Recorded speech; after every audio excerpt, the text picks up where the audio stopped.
Welcome to the Social Mission Revolution. Each week we explore some of the greatest undertold stories of businesses and everyday people who are making their ultimate impact on the world through social mission. This is Social Mission Revolution, And this is your host, Andrea Putting.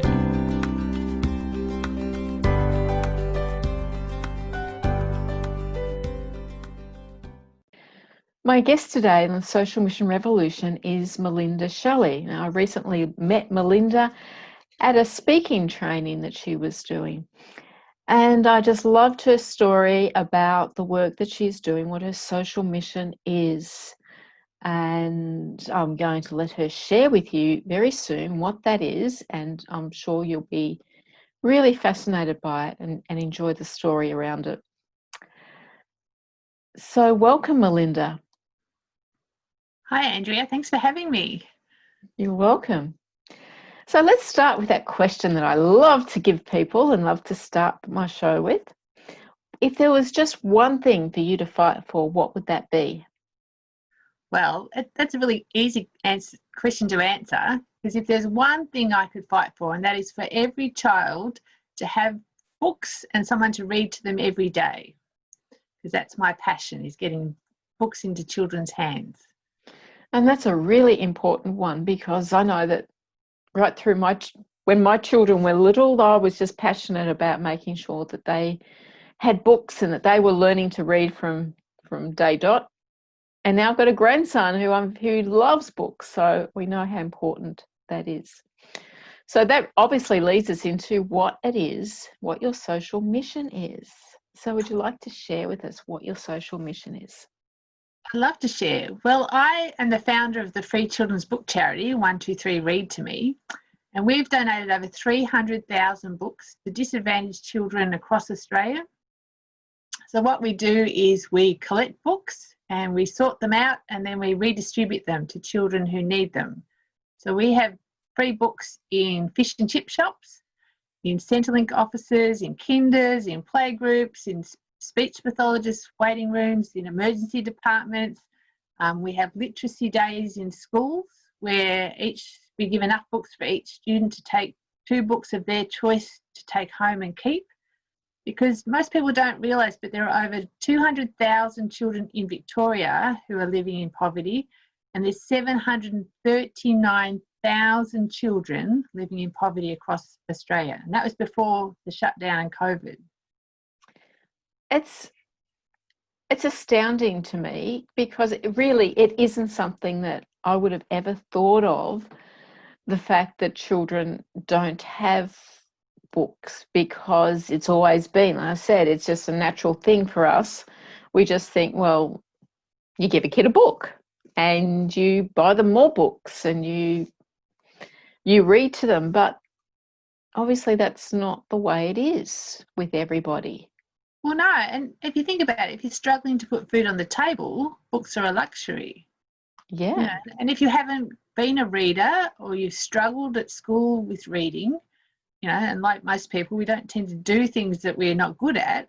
So and then you get that sort of cycle of poverty, because, you know, your parents didn't do it, you don't do it. So we're actually making a difference in children's lives. And the fascinating thing to me is they get as excited about books as any other child. Excitement is just, and we get reports all the time, particularly we've had stories from the speech pathologists who've noticed that their mums are putting their phones down because we've got the books in the waiting room and the children can go and help themselves. So they go and get a book and then they bring it over to mum, and she puts her phone down, and then they start engaging and talking and sharing the story. And for some families, you know, there's a lot of trauma happening and drama. So for many families, having a story is actually a peaceful, quiet, connecting, positive engagement between, you know, the mum and the child. So we're sort of just helping to facilitate that. Because, you know, for most people, like, you know, to find a book, even if it's $10 or $20, they just can't afford it. Yeah, that's so true. And I think that there is something magical about that moment when you sit down with a small child on your knee and read them a book.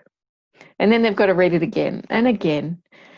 And sometimes when you're going through it, you go, oh, not that book and not again. yeah, but it's still, it's that moment that you have with them. It's that closeness that you have, I find, that, you know, and it also, it's a quiet time, and it's something you can't share with when they're looking at a screen. And my grandson loves screens. He's 18 months old, and he sees a phone or an iPad, he grabs it, he wants to watch, he loves music, so he wants to watch his music clips. He knows how to get to YouTube and all that. Yeah. Been able to do that for months, for probably a year, knowing with him. But then you give him a book and he'll just sit and read the book. He'll want to have a cuddle. He'll want to go through it with you, want to show you the things that he loves about the books. And you, like you said, because it's in his time. It's not being, you know, controlled by someone else's agenda. He can stay on a picture for a longer or go back a page, and it's all that hand-eye coordination, and it's emphasizing different parts of the book every time you read it. It might be talk about little bird in the tree, and it's just lots of things that add into that word connection, because we now know that if you read to babies every day, those brain connections happen automatically. yeah. So then school becomes easier to learn, and the research is showing that children from disadvantaged families come to school with about 500 words, and children that come from more affluent families come with about 1,000 words. And that is a massive difference at the start of their school career. And unfortunately, what's happening is these children who may never have even opened a book, which is hard to comprehend, really struggle at school, and then they actually feel like they start to think it's them. They think, oh, well, I'm not smart. So then some of them act up in class, some of them, get into trouble, and many of them actually, and the evidence shows that some of them are leaving way too early. So then they have trouble getting employment, and then that sort of cycles into, for some of them, leads to crime. And then you get into that whole homeless, poverty, violence. So for people who are sort of looking at all the problems in our world, I actually the excitement for me is actually if we go rewind the clock right back to unpack their stories, because the level of illiteracy in prisons is enormous. But if you take every individual and you unpack their story, and you could actually track it back to, they weren't read to, they didn't have books. And even now, children coming to schools are actually closing their libraries, which is mind-boggling to me. People are worried about, when they're going to start burning books, but they don't have to burn the books anymore because they just don't open the library. Yes. So we've had, my husband, Jeff, who's heavily involved with me, he actually took books to a school north of Melbourne, and they'd actually just asked us for, could we have one book for each new prep for the year, sort of thing. So we decided that, well, sure, we could do that. And then we decided, well, why don't we just give a book for each of the students? I think there's about 600 students. Wow. We put in about 800 books just so we could match up, sort of thing. And the children had never seen that many books because they closed the library because it flooded 3 times, and the solution was to shut the library, not fix the flood. But the pressures economically on schools are enormous, and principals are having to make tough decisions. So unfortunately, one of the first things to go is the school library. I can't comprehend that they're closing school libraries. I thought you were talking about because of COVID, but obviously it's something more than that. They're closing the school libraries to save money. Well, when I first started, because I live in Seaford, the neighbouring suburb is Frankston North, and it's the 4th most disadvantaged community in Victoria. Every second child is vulnerable or at risk. And one of the schools, there's 2 primary schools and a secondary college. One school doesn't have a library open. The second one it's run by a volunteer, and the secondary college has just closed its library. Wow. How can you run a school without a library? I personally think it's state-sponsored poverty. Yeah. That's insane. Because the evidence is overwhelming. We need children to have access to books. Yeah. So why would you be closing all those opportunities for children to have books? Yeah, because that would be the first thing that would come to anyone's mind. Well, they can go to the library and borrow books. Yeah, and a lot of people will say that to me, like, oh, why don't they go to the library? And I say, well, for many families, they don't know what's happening tomorrow, let alone in 3 weeks' time when you've got to get the book back and how many did it borrow and the one got drawn in and the dog really hard. Yeah. And I got a fine the last time I came and I can't afford to, replace a book. So so what we do is we have boxes of free books. So then we fill them up. And so like now in the 2 fish and chip shops in Frankston North, well, they're all closed at the moment because of COVID. But then we just go and fill them up each week and children can help themselves. But my ultimate dream is to actually have free bookshops, which is actually wonderful. What started me is I read about a man in America who actually had started a free bookshop. And I thought I'd really like to do that because I looked at how many books my son had, and he's 11 now. But it's about 8 years ago, I looked at how many books he had. Because I would go to op shops for, walk past a $20 book for 50 cents or $1. Yeah. And I thought that's way too many books for one child, particularly when I learnt what was going in my neighbouring suburb. So I spoke to the op shop lady and she was happy to have a box of books in front of her shop. So she went up to the IGA and she got a cardboard box and she brought it back and she wrote on it free. So I'd come back each week and she was shocked that I'd keep coming back sort of thing. So I'd fill out the box. And then she shut her shop. So she introduced me to the fish and chip shop owner and he was happy to have a free box in his book, in his shop. So then I thought, I should go to the other fish and chip shop and he was happy. And so now we just have lots of books, anywhere I can think of that we can put books. So my goal is to, next step is to get a warehouse, because if you could see my 3-car carport. Oh, I can imagine.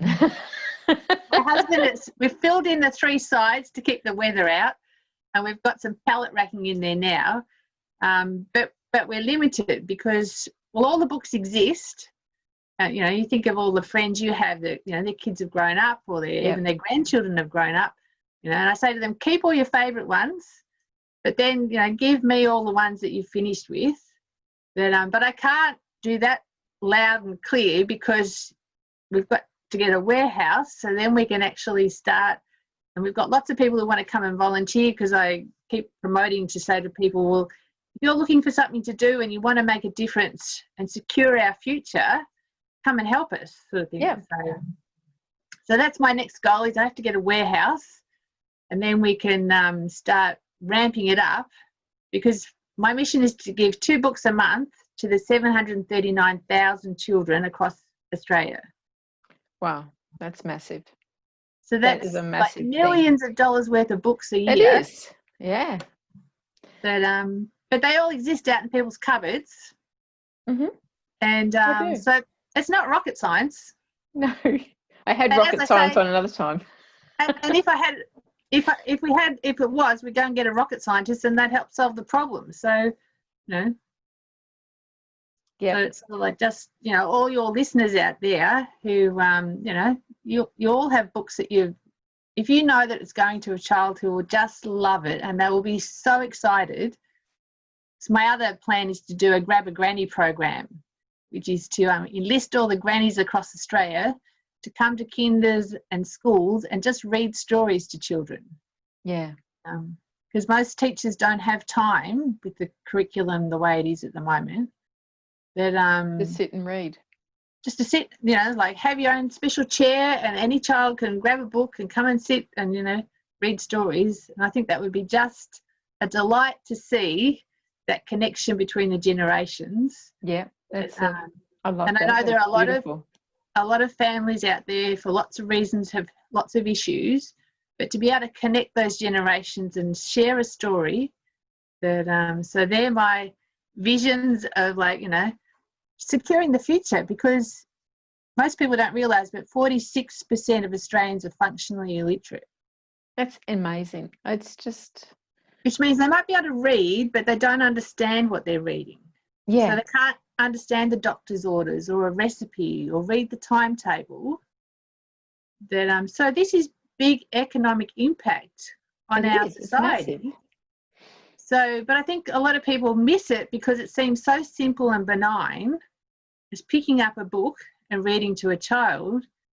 So I like to say to people, like, my work is having a bigger economic impact than Gina Reinhardt. Well, yeah, absolutely. You know, if we Absolutely. can get the grannies across Australia to pick up books and read to children, you know, this is the economic development. You know, the next generation is our greatest resource that we can develop and secure our future. Because at the moment it's all looking a bit pretty bleak and scary, and, you know, what is the future going to hold? So I can highly recommend, even though all the drama that's happening, and it's probably going to get worse before it gets better, This is something that's vital for us to move forward. is to, you know, dig out those books and read to the children in your lives. That and if you don't have children in your lives at the moment, you know, reach out, you know, online. You know, Find another child to read to. Yeah, or another child. There'll be lots of women out there who, you know, are juggling working from home, homeschooling. You know, Oh, yes. if someone would just sit online and read a story, so I can even just, you know, get the dishes or have a cup of coffee in peace. I can have 5 minutes to myself. Yeah, It makes a big difference. because everyone is under pressure, and we need to really, you know, like pull together and, you know, as I keep saying to my mum, we've got to get through this. You know, brighter days will come, and but it's like finding ways to help you through those days, because they can be pretty long, scary days that people are going through. Yeah. I'd really like it if you could share your story of why you became passionate about this, because that's an important thing about the background to it.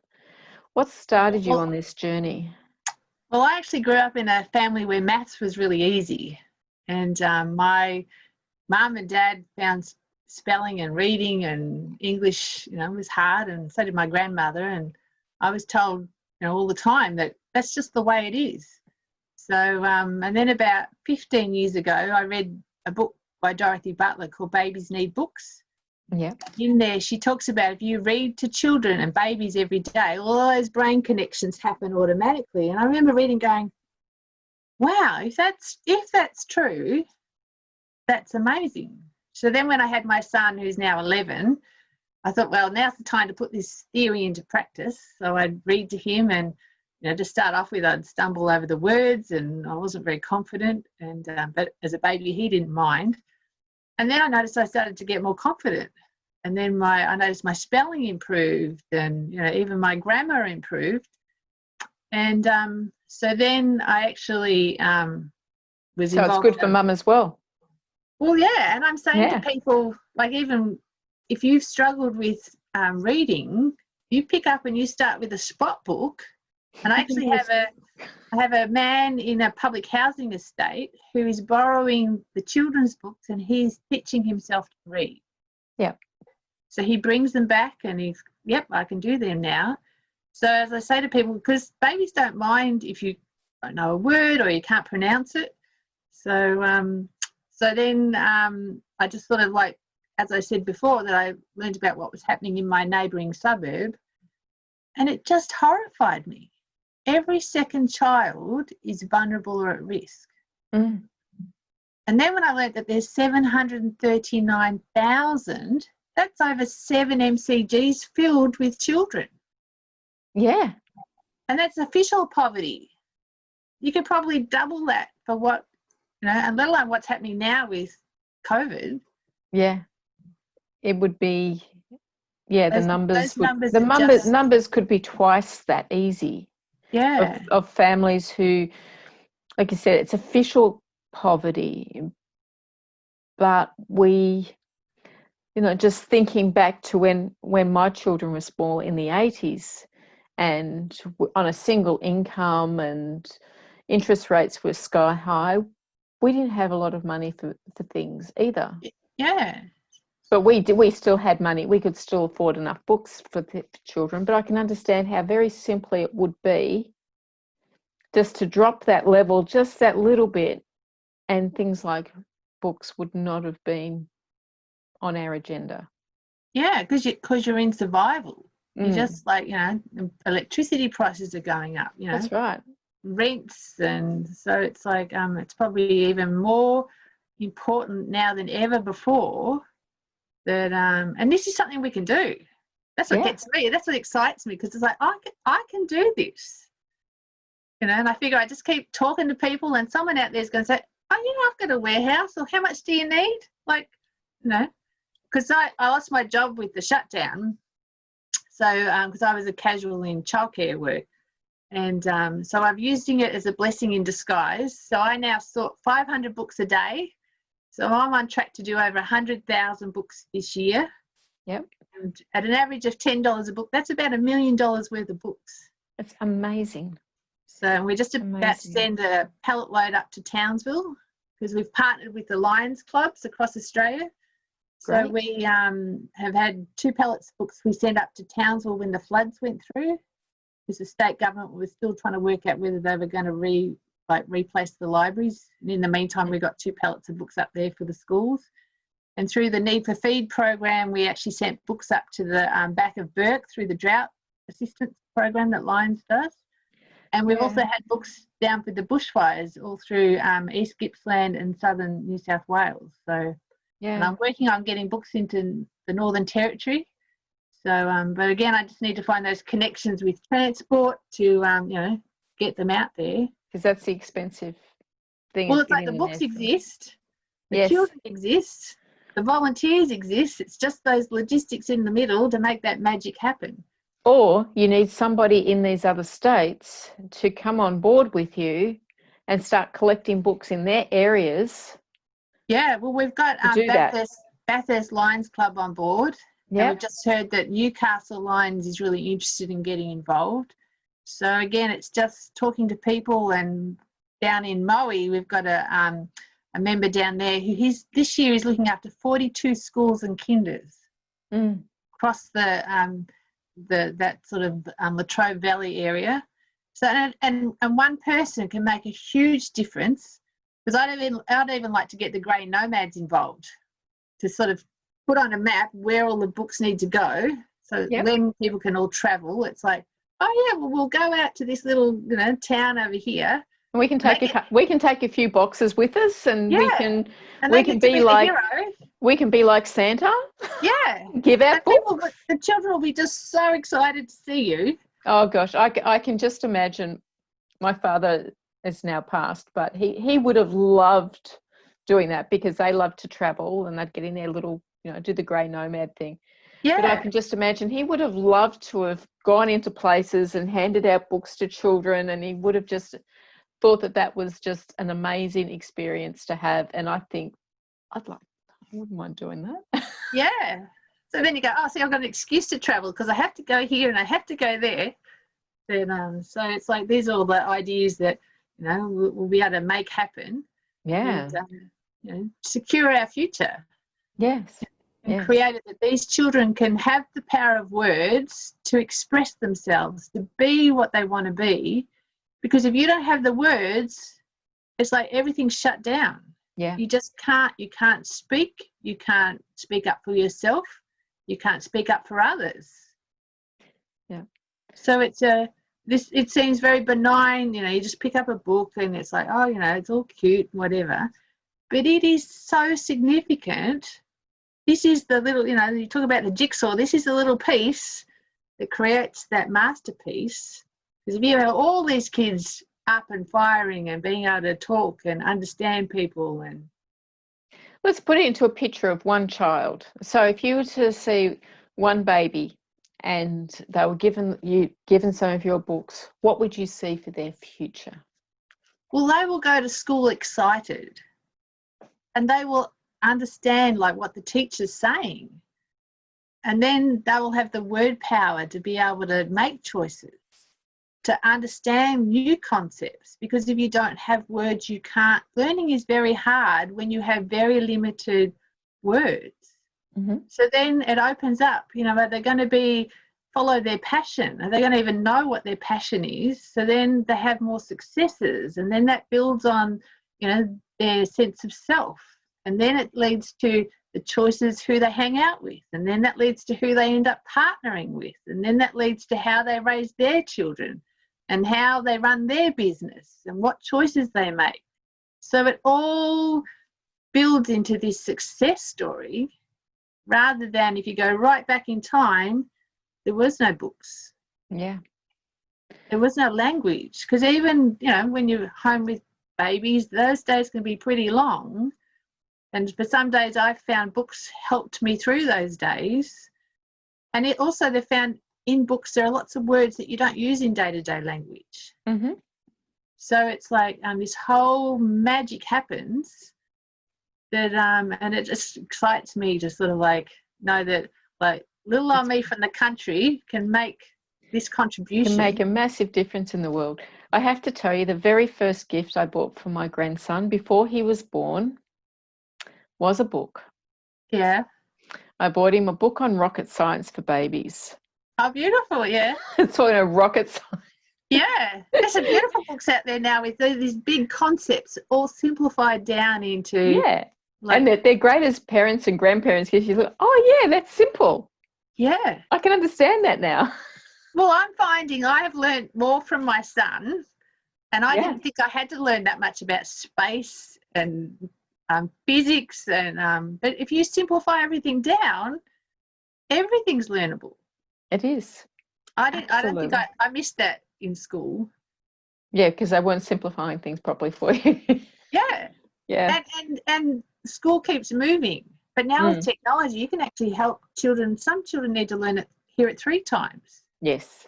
And some people need to touch it, and some people need to see it or hear it. And so with technology now, that's what's exciting, is you can take kids, and if you need to see it again, that's all right.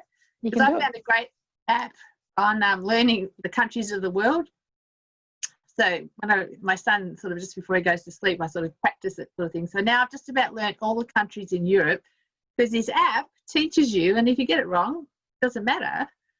So that's a little bit of my little personal challenge for myself while we're in isolation, to learn the countries of the world. Yeah. Can I just ask you, because you've developed this, you've gone, I'm passionate, this has become a passion for you. So if somebody else has something, what kind of advice would you give them if they just kind of, something's niggling at them, knocking at their door, saying, hey, something needs to be done here? What advice would you give them? I think the best advice I would have is explore it. Because imagine if you had just walked past that idea and you didn't try it, you didn't sort of delve deeper into it. So I was actually reading a book last night on revolutionising schools, and it was sort of and this book is 27 years old, and I'm reading it, marking, going, why don't we do that? And that's a great idea. But he said in there about don't walk past an idea. Yeah. Just go, hang on to it. And then, because I tell you what, this has been the greatest personal development course I've ever been on, because there are days when you go, why am I doing this? And you've had meetings with, from federal ministers to local government to corporates and philanthropists, and they all go, it's a great idea. Oh, but no, we can't help, or we don't have any money. And you go, and I think you need to be a little bit pig-headed too, and not give up. Yeah. Because if you look through everyone who has ever succeeded, they've had things go wrong, they've had failures.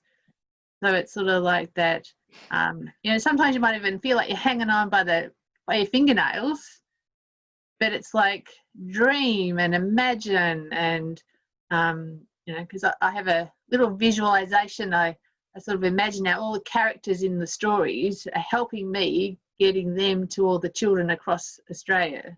Yeah. So they say have those visualizations of what is it, get those parts of your brain engaged to and look at other people's success stories and all the challenges that they had. Because if you look through, most people started off in a garage, or they started off in their spare room. That and the thing is that they didn't stop, even when lots of people told them, you're wasting your time, it's not important. That so it's like, that's what I say. It's like, and maybe it is going to work. Yeah. What if it does? And then, as I read the other day, it's like, well, if you try it and you succeed, you were right. And if you didn't succeed, well, then you'll be wise. So that's pretty amazing, because you go, you don't want a success-only story. Because I now have it, like, when things go wrong, whatever, I go, when they make the movie, that's going to be a great twist in the story. I'm like, oh, no. I've been kicked off committees. I've been, people have told me that, it's like, well, it's not a good idea, And then I watched my favourite movie, which is Pretty Woman, when she goes back and she says, you work on commission, don't you? So it's like, one day, that it's like that. But it's like, that's what I can say to people who have a dream, have an idea, have something niggling at the back of their head. So well, just take some time and listen to what is that voice in you saying, over here, so just explore it and be kind on yourself, because it's a marathon, it's not a sprint. Yes. If you want to sprint, you've got to have little sprints and take a big rest in between. Yeah. And enjoy the journey too. Yeah. Yes, absolutely. So how can people get in touch with you if they want to donate books, volunteer, get books out there, get you a warehouse? They want to go and explore the country, taking books with them. How can they get in touch with you? Well, the probably easiest way is check out our Facebook page. So 123 Read to Me. That's probably the easiest way. That then you can see what we've been doing. And we've got a website as well, which is 123readtome.org.au. Yep. And I think we've now got an Instagram account, but I'm still trying to remember my password. So it's just like that sort of, and if you just Google 123 Read to Me or Melinda Shelley, you'll find us, and then have a look in your community, because you'll either live in a community that's got books, or you'll live in a community that needs books. Yes. So and we can we'll work out all the logistics in the meantime, and we can get books into these kids' hands. And with everyone's help, just doing a little bit, we can make a huge difference. Yeah. It's a wonderful, wonderful story and idea, and I know it's just going to make so much difference in so many people's lives. So I really, from the bottom of my heart, I thank you for doing this. It's great. I love it. Well, thank you for giving me this opportunity to talk about my passion. And then I've got to go out and sort my 500 books before my husband and son get home today. It'll be coming on. How many books did you sort? Yes, I know it's about 10 boxes worth, so it's sort of like, it's probably more than that, but I sort of tend to estimate about 50 books in a box sort of thing. So then it's like, I'm done for the day. I've got to come back and do exciting things like washing and what am I going to have for tea? Sorry about that. Okay, well, thank you so much, Melinda. It's been a real pleasure having you with me today. Thanks, Andrea. Thank you. And we'll be back next time with another social mission revolutionist.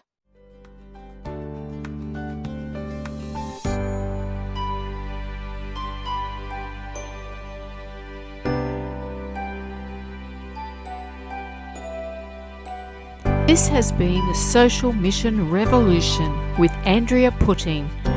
Join me again next week when we'll speak to another social mission revolutionist who will inspire you on your journey to making your ultimate impact on the world.